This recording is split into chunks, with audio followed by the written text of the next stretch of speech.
রোহানের ছোট বোন মিম আমাকে বিয়ের সাজে সাজাচ্ছে। সবার বিয়ের শাড়ি হয় খয়েরি, লাল বা গোলাপি রঙের, কিন্তু আমার বিয়ের শাড়ি দেখছি নীল রঙের। মনে পড়লো রোহানের তো নীল রং পছন্দ। আমি যেদিন প্রথম ভিডিও কলে ওর সামনে আসি সেদিন নীল রং গায়ে ছিল আমার। ও বলেছিল নীল রঙে আমায় নাকি অপসরি লাগে, অথচ আজও আমায় চেনেই না। তখনই মা রুমে ঢুকে একটা জুয়েলারি বক্স দিল মিমের হাতে। মিম বলল, মা আমার সাজানো কি সুন্দর হয়েছে? হ্যাঁ মেয়ে, দারুণ হয়েছে। ও হ্যাঁ, এটা রোহান নিয়ে এসেছে। মিম খুলে যখন আমাকে পড়াচ্ছিল আমি অবাক হচ্ছিলাম। এ তো আমার পছন্দের জুয়েলারি। তবে কি ওর হবু বউয়ের জন্য আমার পছন্দের জুয়েলারি নিয়ে এসেছিল? ওই মেয়েকে পরাবে বলে নিয়ে এসেছিল। মা একটা নাকফুল আমার হাতে দিল আর বলল, নটটা খুলে নাকফুলটা সকালে পরে নিও, আজ নট পরে থাকো। রোহানের খুবই পছন্দ। রোহান আর আমাকে সুন্দরভাবে সাজিয়ে খাটে পাশাপাশি বসানো হয়েছে। কাজী সাহেব এসে গেছেন। আমি খাটে বসে আছি ঘোমটা দিয়ে। কাজী বিয়ে পড়াচ্ছেন। সবার মুখে হাসি, শুধু রোহান আর ভাবি ছাড়া। 3 কবুল পরে রোহান সাইন করে, আমিও সাইন দিলাম। সাইন দিয়ে হয়ে গেল সবার আমাদের বিয়ে। রাত প্রায় 1টা। রোহানের ছোট বোন আমার কাছে এসে প্রথম ডাক দিল। ভাবি, জীবনের প্রথম ডাকটা শুনে চোখে জল এসে গেল।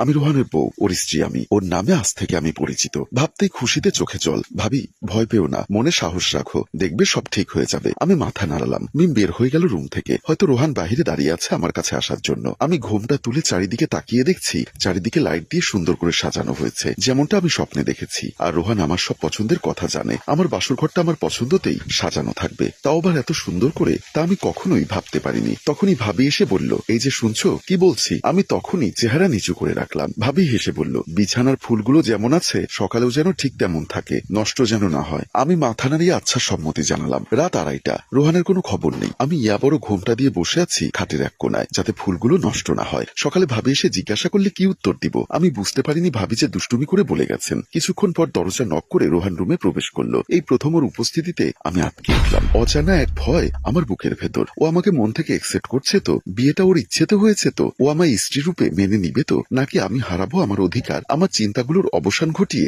রোহান এসে খাটে বসলো। আমার হাতের লোম সব দাঁড়িয়ে গেল ভয় আর লজ্জায়। আমি ভেবেছি ও এখন আমার ঘোমটা তুলবে, দেখবে ওর বউটা কেমন লাগছে। কিন্তু আমাকে অবাক করার মাত্রা ছাড়িয়ে দিয়ে সে আমার পাশে রাখা একটা বালিশ আর কাতা নিয়ে চলে গেল রুমের বাহিরে। হয়তো বারান্দায় ঘুমোবে। আমি ভাবছি কি হলো এটা? আজকের রাতটা নাকি সারা জীবনের সব থেকে মধুর রাত, স্পেশাল রাত। আর আমার জীবনে দেখছি নিমপাতা রাত হয়ে গেল। অনেক কিছু ভেবে পরে ভাবলাম তাতে কি, আপন করে তো পেয়েই গেছে যাকে চেয়েছি আমি। কোনো একদিন না হয় হবে চিনির রাত। এই ভেবে আমি শুয়ে পড়ি চোখ বন্ধ করে। কিন্তু ঘুম কি আর আসে? একের পর এক স্মৃতিগুলো মনে পড়ছে। কত রাত আমরা না ঘুমিয়ে কাটিয়েছি। ভালোবাসি ভালোবাসি বলতে বলতে কখন যে ফজরের আজান দিয়ে দিত টেরি পেতাম না। অথচ আজ আমরা কতটা কাছাকাছি। নেই কোনো ভয়, নেই কোনো বাধা, কিন্তু তবু কত দূরত্ব দেখো আমাদের মাঝে। ভাবতে ভাবতেই চোখের কোণ বেয়ে জল গড়িয়ে পড়ল। কিছুক্ষণ পর অনুভব করলাম কি যেন খাটের উপর ভর করেছে। মনে মনে ভাবছি ভূত না তো, নাকি এ বাসায় বিড়াল আছে। চোখ খুলছি না আমি, দু চোখ বন্ধ আমার। একটু পরে অনুভব করলাম আমার মাথায় কেউ হাত রাখলো। আমার আর বুঝতে বাকি রইল না এ যে আমার রোহান। আমি চোখ বন্ধ করে আছি আর সে ভেবেছে আমি ঘুমিয়ে আছি। প্রায় 30 মিনিট হয়ে গেছে সে আমাকে দেখছে, কিন্তু কোনো কথা বলছে না। প্রায় ঝগড়া করতাম যে কে আগে ঘুমোবে। ও বলতো তুমি, আমি বলতাম না তুমি। কারণ যে পরে ঘুমোবে সে মন ভরে অপরজনকে দেখতে পারবে। কারণ দুজনই আমরা খুব লাজুক। দুজন দুজনের মুখের দিকে এক ধ্যানে তাকিয়ে থাকতে আমাদের একটু সমস্যাই হবে। যে লাজুক আমরা, ভিডিও কলে কথা বলার সময় আমরা দুজন দুজনের দিকে 2 মিনিট স্থিরভাবে তাকিয়ে থাকতে পারি না। নয় ও লজ্জায় মুখ লুকাতো, নয়তো আমি। আর বিয়ের পর তো সামনাসামনি থাকবো, তখন তো আরো লজ্জা লাগবে হয়তো। রোহান বলতো, তুমি আগে ঘুমোবে ঠিক আছে, আর আমি তোমায় মন ভরে দেখে কপালে একটা চুমু খেয়ে ঘুমিয়ে যাব। না, তুমি আগে ঘুমোবে, আমি তোমায় মন ভরে দেখে ঘুমিয়ে যাব। এই নিয়ে আমাদের প্রায় ঝগড়া হতো। আজ বুঝি সে নিজেকে বিজয়ী ভেবে আমাকে 2 চোখ ভরে দেখছে। দেখো, আবার আমার উপর রাগ করে আছে ঠিকই। এত জিদের মাঝেও আমার ইচ্ছেগুলো ঠিকই এক এক করে পূরণ করছে, আর তার ইচ্ছাগুলো। অথচ আমাকে বুঝতে দিল না। অনেকক্ষণ পর আমার কপালে একটা চুমু খেয়ে এসে চলে যাবেন। সেই মুহূর্তে আমি হাতটা ধরে উঠে বসে বললাম, কারো অনুমতি ছাড়া তার গায়ে স্পর্শ করা ঠিক না, জানেন না? সে লজ্জা পেয়ে বলে উঠল, আমার বউ, আমি যা খুশি তাই করব, এতে অনুমতি লাগবে না কারো। কিছুক্ষণ আগে 3 কবুল পরে বিয়ে করেছি। কেউ কি ভুলে গেল নাকি? আমি ভুলিনি, কিন্তু কেউ হয়তো ভুলে গেছে আমাদের বাসর রাতের প্ল্যানিং কি ছিল। আমরা সারা রাত গল্প করব, আমার কোলে মাথা রেখে কেউ সারা রাত কাটিয়ে দিবে, আমি তার চুলে হাত বুলিয়ে দিব, আমি লজ্জায় চোখ বন্ধ করব, সে তার লক্ষ্মী বউটাকে অপলক চেয়ে দেখবে। সব ভুলে গেছে।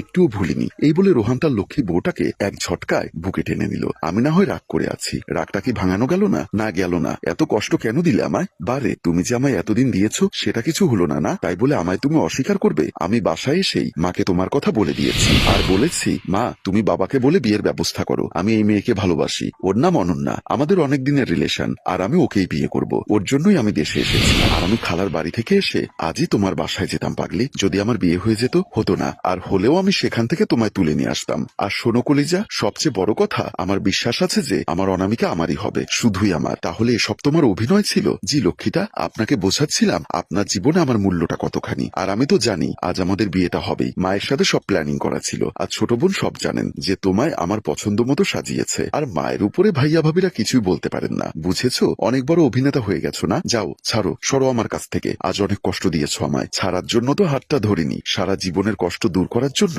হাতটা ধরেছি। তাহলে আমার ঘুমটা তুলে কাতাবালিশ নিয়ে বারান্দায় চলে গেলে কেন? আমি তো ভেবেছি তুমি বারান্দায় এসে আমার রাগ ভাঙিয়ে রুমে ডেকে নিবে, আমি অভিমান করব, তুমি আদর করে কাছে ডেকে নিবে। কিন্তু আমি কি জানি আমার মহারানী আমার রাগ না ভাঙিয়ে পড়ে পড়ে ঘুমোবে? তাহলে লুকিয়ে লুকিয়ে এসে আমার কপালে চুমু খেয়ে আবার চলে যাচ্ছিলে কেন? আরে পাগলি রে, আমি চলে যাচ্ছিলাম না, আমি লাইট অফ করে আপনার কাছে আসছিলাম, কিন্তু তার আগেই আপনি আমার হাত ধরে ফেলেছেন। ইস, হয়েছে, থাক, ঘুমোন এখন, অনেক রাত হয়েছে, সকালে উঠতে হবে। আজ তো ঘুমোতে দেওয়া যাবে না, বলেছিলাম না বাসর ঘরে ঘুমোনো চলবে না। আমি লজ্জায় দুহাত দিয়ে মুখ ঢেকে ফেললাম। আর রোহান লাইট অফ করে দিয়ে তার লক্ষ্মী বউটাকে তার বুকের সাথে শক্ত করে জড়িয়ে নিল, যেন কতদিন পর সে তার দেহে প্রাণ ফিরে পেল। আর আমিও রোহানের বুকে তার সারা জীবনের ঠিকানা খুঁজে নিলাম। অপূর্ণতার মাঝে খুঁজে পেল জনম জনমের পূর্ণতা। সম্মানিত ভিউয়ার্স, ভালোবাসা সুন্দর যদি তা পূর্ণতা পায়, তবে নিজের ভালোবাসার মানুষকে পেতে প্রাণপণে লড়ে যেতে হবে, তবেই ভালোবাসার জয় হবে। গল্পটির ভাবনা ও পরিচালনায় হাশেম রাজু, চিত্রগ্রহণ শিহাব ও শাকিল, প্রযোজনায় মঞ্জুর মোর্শেদ মিউজিক প্লাস। গল্পটি ভালো লাগলে লাইক, কমেন্টস ও শেয়ার করে দিন। ধন্যবাদ।